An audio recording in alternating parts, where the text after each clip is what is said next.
So I'm going to continue with the discussion that we have been having on the subject of mind. I want to start with this fundamental disagreement between two space visionaries. One is Kraft-Erika, and the other one is more well-known, though I don't know if it's well-deserved, is Gerard O'Neill. And I'll start with the second one first, with whose argument for going to space is premised on the limits to growth. And his idea is human beings eventually will run out of resources, and therefore we must go out into space. We must mine asteroids. He actually says, we can skip Mars. There's nothing there. We can go to the asteroid belt instead. It's much easier to set up shop at an L point, and so on. So the results are from this basis. And he developed actually a very detailed plan of how to develop space.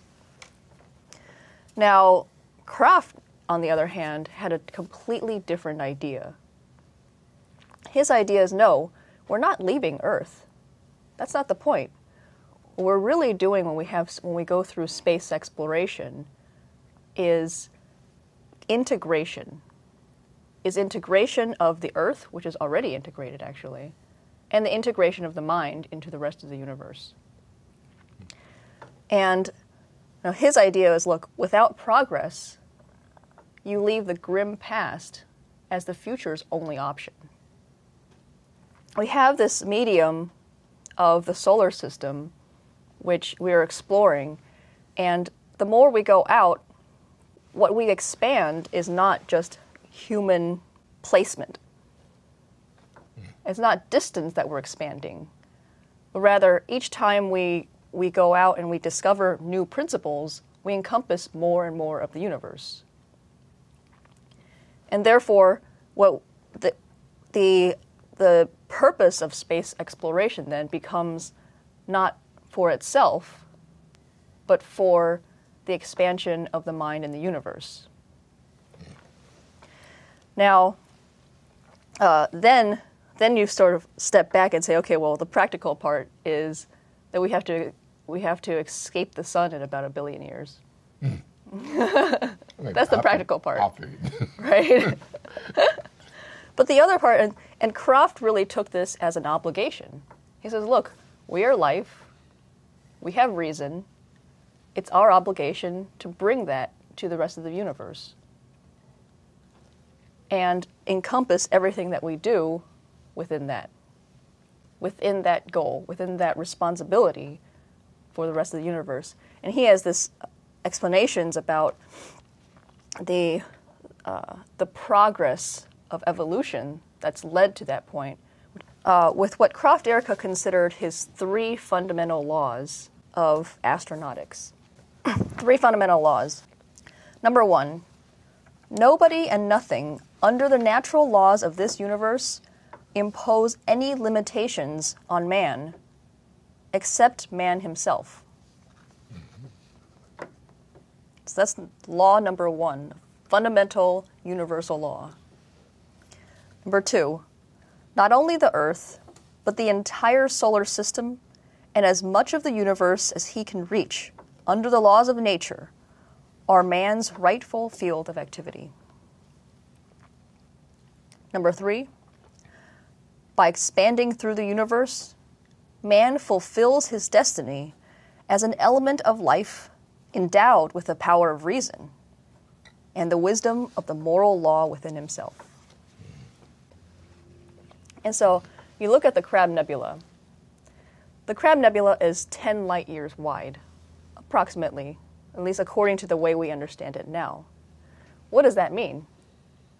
That means that if you take any picture of the Crab Nebula, the front of it has come 10 years before the back of it.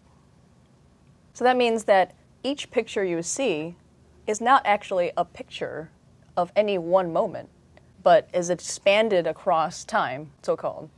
Right? So this one picture is actually not a unity to our senses, but can be conceived of as a unity through space-time. as a one in our mind? Well, there are two things you've got to consider in discussing all of this matter. First of all, is that mankind is not limited to, in any sense, to what people have thought mankind is limited to. We are actually a species which, if we look at the death of the sun as a prospect, which tells you immediately, the very idea of that says there's no finality to human beings existing in the solar system. Secondly, that the nature of all living creatures is progress. And the ones that don't progress die for lack of progress, not because somebody killed them. The human species is the only species that has a willful creativity. But the real thing is that obviously mankind's supremacy within this, what we know of this universe, mankind's supremacy is not based on biological conditions as such, as we define biological conditions in peasant terms. The solar system is changing, and it's changing in a direction which is headed toward this great blowout of the sun itself. What are you going to do when you're sitting on Earth with this kind of thing going on? Long before 1 billion years, Earth will become uninhabitable in its present conditions. So what's mankind's existence? Are we going to say mankind is finished, say within 500 million years from now, or even earlier? Or are you going to say we're going to change the universe voluntarily rather than relying upon the animal idea of evolution? Evolution is a form of mind, but not really. Evolution of living processes is a development because they can't survive without developing. Old species don't fit anymore. You cannot use them. They don't fit in the new environment. So what's mankind's mission? Mankind's mission is precisely what's expressed by Kraft Erika's intention in his own terms, not my terms necessarily, but his terms. And I accept his terms as right, even though I have different own terms of my own. Therefore, the part of man is the development of the mental powers of mankind. And mankind is the only creature which has personal creative capabilities, inherent capabilities of creation. Our destiny is to increase the energy flux density over which mankind can exert willful control. So therefore, you're going to develop new senses of how the human mind conceptualizes the universe and is able to develop methods of conceptualization which lead to the ability of mankind's surpassing the bounds of planetary relations under present conditions.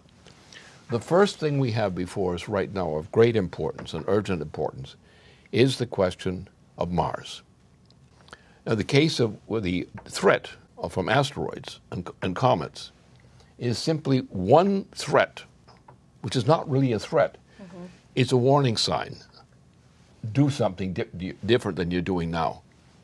Just change your identity. Stop this thing of sense perception. What's sense perception? It's animal ability. Animals have excellent sense perception relative to us. Sense perception doesn't make us the hot shot on the lot. It doesn't do that. We're going to have to develop specifically mind conception. We're going to find, and that's the only way we can deal with it. We're going to have to map, yes, we will have to map the entire area between the Mars orbit and the Venus orbit. That's our danger area. That's what we've got to be paying our attention immediately right now. People who are not thinking about that are not thinking. That is not really effectively thinking. And so, therefore, we're going to have to use the human mind via the speed of light to map this internal region between the Mars orbit and the Venus orbit. You've got to go to higher levels if you're going to deal with this problem, which is now an impossible one under present approaches. You cannot possibly organize. No one can now, presently, say that in some perspective they see the possibility of controlling the threat potential of the asteroids.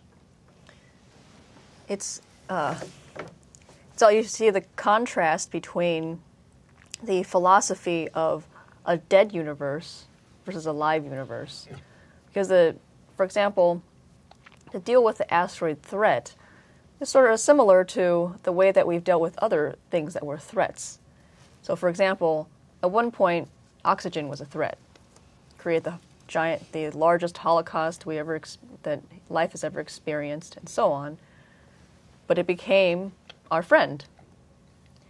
And similarly, asteroids shouldn't be a threat.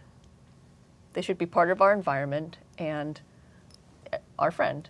We should be able to control them. Exactly. So therefore, this particular thing, the idea we talk about mind, well, we don't know what the hell we're talking about. We just use a term mind. Or black magic or something? Mm-hmm. No, there's a principle. And once you say, well, let's suppose we operate under conditions in a state where the usual kind of communication doesn't function. Mm-hmm. And that's the case we're getting into now. We find that we cannot control the asteroid problem as long as we're looking at, well, without looking at the idea of mind itself. Because our ability to understand what this is and how we can deal with it depends upon a concept of mind, an active concept of mind, not a so-called abstract, last words, this is the only thing we can believe in kind of thing. And that's where the problem lies. We have to get free of the idea of sense perception as being a god. We know that what we take by sense perception is not reality, is not the universal reality. Sense perception is something that comes and goes in the process of evolution. Yeah? Mm-hmm. And it becomes what we call an effect, but it does not identify a cause of that effect. And therefore, it's man's ability to come to an agreement with himself mm-hmm. on what the universe is. When man is counterposed to the universe, counterposes himself to the universe, mm-hmm. then we don't have an evolution to a future for mankind when the sun blows up. Mm-hmm. Croft has this sort of stab at the Greenies. He says, shocked by an allegedly inevitable, frightening future that is not at all inevitable. Mm. Minds are withdrawn from a misunderstood present into a nostalgically glorified past that never existed. Yeah. The great mass of humanity was induced to subject itself to slavery. They became stupid, culturally stupid, because they were subjected to slavery over successive generations, like the Roman Empire, like the British Empire, like most of Europe today. What I've all my life, since youth, is always the enemy is stupidity. That's man's greatest enemy, is stupidity. And the code word for stupidity is be practical. Practical means it's been tried before and worked. But is it going to work the next time? Never. Never. That's the history of all living processes.